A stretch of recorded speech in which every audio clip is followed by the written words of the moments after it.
Welcome, everybody, to the latest edition of the Bullpen with Adam the Bull, brought to you by Bet Rivers. And you see him there, former NFL quarterback Shaun King, now NFL analyst and a friend of the program. And we're excited that Shaun is going to be part of the show every other week for the entire football season. We're very excited about this. He'll be picking games with me on Fridays a lot of times, breaking down the Browns, looking ahead to the Browns. And perfect day to start this off, Shaun. Thanks for joining me. And your thoughts after what happened Saturday on the field and then what happened Saturday off the field that 2 days later, Deshaun Watson named the starting quarterback of the Browns. What a fascinating last 120 days for the Cleveland Browns. Indeed. I mean, let's look at this from a couple different angles, Bull. Shedeur Sanders has gone from being the most polarizing, potentially vilified player in Cleveland history to a sympathetic character. It's true. The circus that surrounds the Browns right now. There'll be a 30 for 30 made at some point. Think about if you're Todd Monken. First, your dream, right? Become a head coach in the National Football League, and you inherit this mess. Yes. I'm going to start here. Okay. Monken, who's a friend of mine who I've known for quite a while, I thought showed some of his inexperience in being a head coach. Yeah. I think when you're the head coach, it's your job to determine the depth chart. And once you make a decision, telling you the ingredients that made the meal, I don't think is necessary. I thought he went too deep into the whys. I simply would have said, listen, we're going to start the season with Deshaun Watson. That's our choice. That's what we think is best for us to win right now. If something changes, then I'll alert you guys.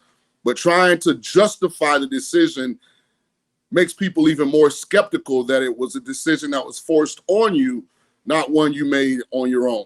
I think it's a great point. And so I'll ask you that, since you know Todd Monken personally. A lot of fans, especially, I call them the Shedeurians. I what did you call them? I forgot what you prime sexuals. Prime sexuals used to be, but they've quieted down. Yeah. A lot of the people in that group feel like this was forced on Todd Monken, that I guess Jimmy wants to get something out of that money, which doesn't make any sense to me. I don't buy that, but you would have a better feel for this than I would. Do you buy? Don't overthink it, boy. Yeah. It doesn't matter if it's football, if it's hockey, if it's NBA. Yeah. Like, look at this from a business standpoint. The Yeah. guy that owns the team, who's he writing the biggest checks to? Deshaun Watson. So he wants to exhaust every opportunity to get some return on investment. But up to this point, he's gotten very little. And I really want to change how you're looking at this. It doesn't matter what the organization thinks in September of 2026 of your Shedeur Sanders. The only thing that matters is what do the Cleveland Browns think in January of 2027. Because that's what's going to determine Shedeur's future. He will get the chance to play this year. Yep. How he plays will determine what they feel like their number one priority is at the end of this season, which is all that matters if you're Shedeur. I actually, if I was in his camp, would be saying it's a blessing that they're starting with Deshaun. Under no possible scenario where the team is and Deshaun is mentally and what he's shown physically, is anybody in any way, shape, form, or fashion in the belief that the Browns are going to start 4-1 and Deshaun's going to be like Baker last year, in the MVP voting? Zero. No. Yeah. So now when you get to play, guess what? You only got to play better than what Deshaun demonstrated to make people at least start being comfortable with you being the answer.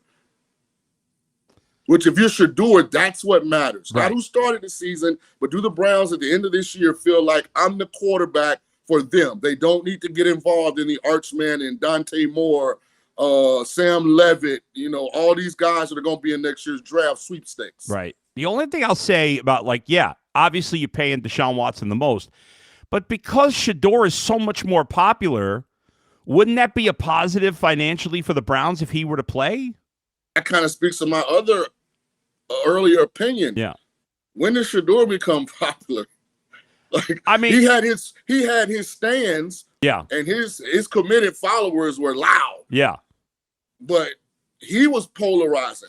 It just goes to show how far the relationship between the Cleveland Brown fan base and Deshaun Watson has fallen. Yeah, well, that's true. And so you do think there was influence? You think they made him do this, or? I don't think they made him, and Yeah. I think if you're being fair in the evaluation, Shedeur and Deshaun look exactly the same when they're with the first team. Yeah, neither look particularly good. Yeah, they did some good things. They both made a couple mistakes. I mean, if there was no money involved, let's say Deshaun had been signed last year on a 2-year, $20 million deal. Yeah. Fully think Shedeur Sanders would be the starting quarterback. Okay. Because it was close. Yeah. But if you look at Deshaun with the ones in week 1 and Shedeur with the ones in week 2, those drives look really similar. Right. So in this case, most teams would go with the guy that they guaranteed $250 million to. I do get what you're saying. I mean, Shedeur's going to play. There's no way Deshaun 100%. Watson's going to make it through this whole season or play well enough to be kept through the whole season. He'll get his opportunity when he gets. And in the long run, you may also be right. It's a good point. I hadn't really thought about it this way. That if he gets his first opportunity week 6, week 7, whatever, maybe it's week 4, I don't know.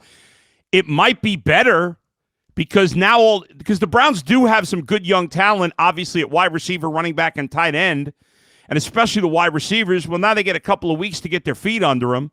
And Deshaun Watson's probably played lousy. So you're right. The bar is lowered, and some of these young guys have a little more experience. Plus an offensive line that's never really played together has a few weeks to gel, and maybe they're playing better by the time he goes in. That's what I love about you, Adam. Now you just turned into the bull, see? There you go. Yeah, you're picking up what I'm putting down. Yeah. We haven't seen Harold Fannin in the preseason. We haven't seen Quinshon Judkins in the preseason. Yeah. This new unit with the 3 free agent offensive linemen, Spencer Fano, they haven't played a full game yet. Casey Concepcion, Denzel Boston, it'll be their first start. Jerry Jeudy, I wouldn't be surprised if contractually it's viable that he's cut. I mean, he's been invisible. Like, there are a lot of moving pieces on that offense. Yeah. If you're Shedeur Sanders, I'm not necessarily – I mean, the competitor in me wants to start. Right. But I'm not sulking or pouting as I watch that group kind of get the kinks, fixed before I'm behind the center. Yeah. And the things you got to understand, there's such a drop-off. Not that the first team O-line is like this elite unit, but there's a significant drop-off from that group and the group that's going out, whoever played with the 2s and 3s. Yeah. That's true. And I got to, I'll give Shedeur credit because he gets talked about so much. I mean, he's had a good attitude. He, unlike with Deshaun Watson, who just acted crazy in that press conference, Shedeur's had a good attitude. I mean, I don't know. I don't think he's spoken yet, and I don't know if he will. And maybe I'm sure he's not happy, but you wouldn't have known it by anything that he said publicly. And he probably knows, like we're saying, that at some point he's going to get an opportunity. I am surprised, though, Shaun, that today Todd Monken said that Shedeur Sanders would not play in the 3rd preseason game because I assume he's going to be the backup, the number 2. If he's going to be the number 2, why would you not want to get him some more reps in case he has to go in, especially with Deshaun Watson's injury history? Now, this is why I want to give Andrew Berry and the organization some actual credit. Okay. They'd like nothing more than Dylan Gabriel to play at a high level and potentially become a trade option. Okay. Because right now, as an organization, they're kind of in a tricky spot. Deshaun is not proven capable of staying healthy. The last thing they want to do is put Taylor Green in a backup role where he could potentially have to play this year, but they also know to potentially cut him to get him to the practice squad, you risk losing him to someone else. So it's really an audition for Dylan Gabriel, I think, more than anything. Okay. But couldn't you play Shedeur in the first half and then play Dylan in the second half? I mean, you've seen Shedeur. You know what you have there. Okay. I actually think internally there's some excitement about seeing what Shedeur can do once everything around him is stabilized. Yeah. And listen, give a kid credit. The maturation of Shedeur Sanders from what was the legendary from legendary leaving Boulder to like what you see now in interviews and how he's starting to handle success and failure. He's matured a lot and deserves a lot of credit. Yeah, and I thought he played well in that second preseason game. I don't want to go overboard because it's a preseason game. I get it. But I thought he played pretty well in that game. Even the pick. Was not a Can I great put- throw, but it should have been caught, I think, by the tight end. Can I put something into the Cleveland stratosphere? Please. Like into the Brown fan bundle. Yes. In order for a quarterback to reach his ultimate height, the media in Cleveland, the fan base in Cleveland has to show a little more grace to aggressive turnovers. Josh Allen never becomes Josh Allen if he didn't get the year to go out and scratch his lower back. Like, can I get to this itch? Is my arm long enough? Yeah. Are my hands big enough?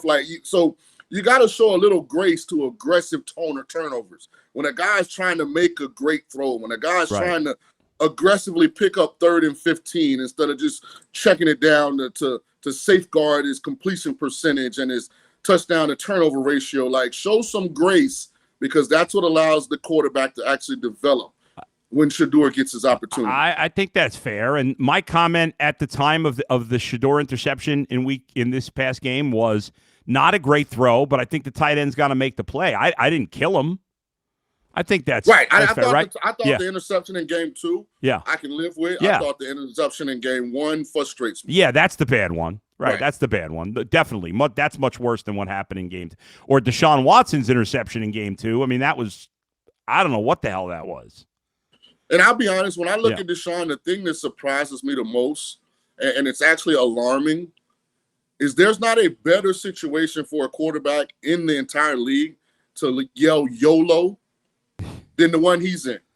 He hates the fan base. They hate him. He's on the last year of this deal. He has absolutely nothing to lose. Yeah. If there was ever a time for a quarterback to throw caution to the wind and say, I'm just going to go out here and wing it. Yeah, that's a good point. Like, the fact that he has checked down Charlie all of a sudden, like, it's almost as if he's admitted defeat and he's kind of given up. Yeah, it's a great point. I'm curious, you referenced earlier the 2027 quarterback group, and obviously we're a long way from that. But I know you're always doing some work on this, and I don't know how much you've done on those quarterbacks yet. But where are you with this group? Like, what's your thoughts on what it's going to look like come draft time at this point? It's identical to last year. Oh, you don't remember after the okay? Remember after the Cam Ward, Shedeur Sanders draft, people kind of were in the middle on Jackson Dart and Tyler Shook. They're probably a little higher now than they were, but they were like, oh, next year we've got, Nussmeier and Arch could potentially come out and all these guys, and nobody really took the bull by the horns and played them way into being a high first-round selection. We ultimately ended up with a number 1 pick who nobody had ever really heard of at the time in Fernando Mendoza. Yep.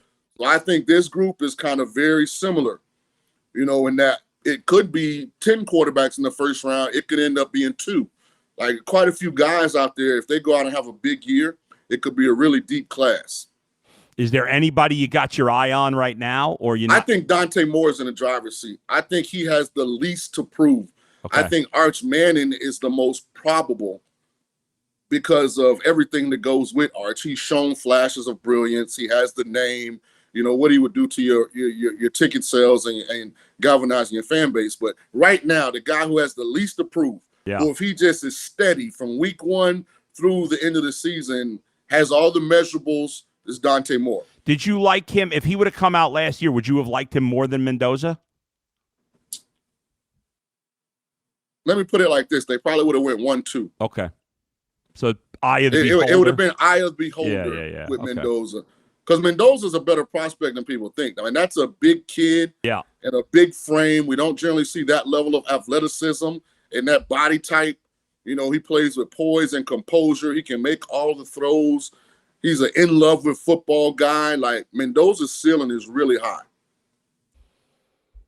Yeah, and it's so funny how the guys sometimes you think are going to be the best don't turn out to be the best, and it'll be and just the way things are now in college football with guys making so much money, it changes the dynamic because you don't know who's coming out. Like it used to be, if a guy was great and he was eligible, he was coming out. There was no doubt. But like Dante Moore stayed in college. He's going to make a lot of money this year, right? We see the Browns picked, I can't even think of his name right now. The Browns picked up some tight end off of waivers, and he was Ole Miss. Yeah, and now he's going back to college, which good for him. I mean, if he's going to make more money that way, I got no problem with it, but it's just crazy how it is now. Well, I think the issue with quarterback, those are two different things. Yeah, sure. One, we've heard Dante Moore's name since he was a highly recruited kid out of Detroit, Michigan, right, that went to UCLA.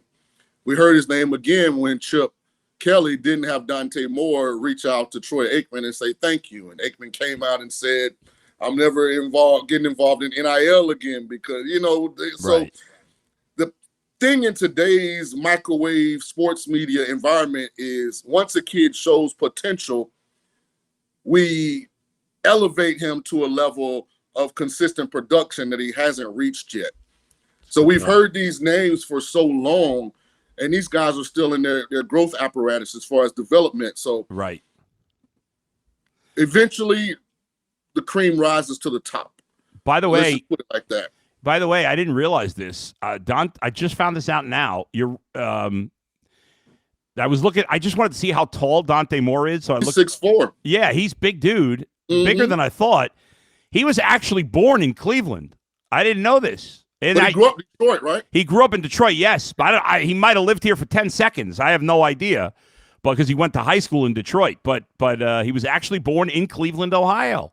And so he lived at least, it says he lived at least a little while in Elyria, which is very close to here. So I didn't know that. A dark horse will be down in Baton Rouge. Yeah. With Lane's track record with quarterbacks. Think about Sam Levitt at Arizona State. Yeah.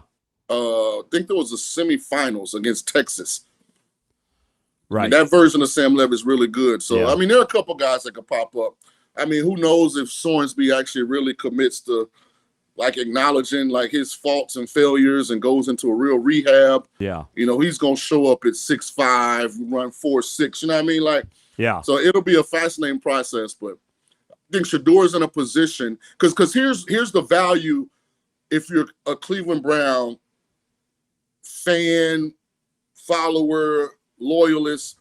If Shedeur proves to be capable as a starting quarterback, the return on investment you can get for a top 5 pick in next year's draft. Oh, gosh, yeah. If you don't need a quarterback, and as good as Jeremiah Smith projects to be, the fact that you just took Denzel Boston and Casey Concepcion and Harold Fannin the year before puts you in a position where you don't just have to take Jeremiah. So think about what you could get trading out of that if Shedeur, has established himself as potentially being the guy moving forward. Or would you go crazy, take Jeremiah, and go with Jeremiah, Casey, and Boston, and what kind of wide receiving core you could have? I mean, they could be the best wide receiving core in the league in a couple of years. It's not a knock on Jeremiah, but let's say the Browns have the 3rd pick and somebody's willing to give you 3 1s. Oh, well, yeah, to sure. move up. Yes, you know what I mean? Yeah. Then I'm doing that. Yeah. The return on that haul is going to be significant, especially if all those quarterbacks play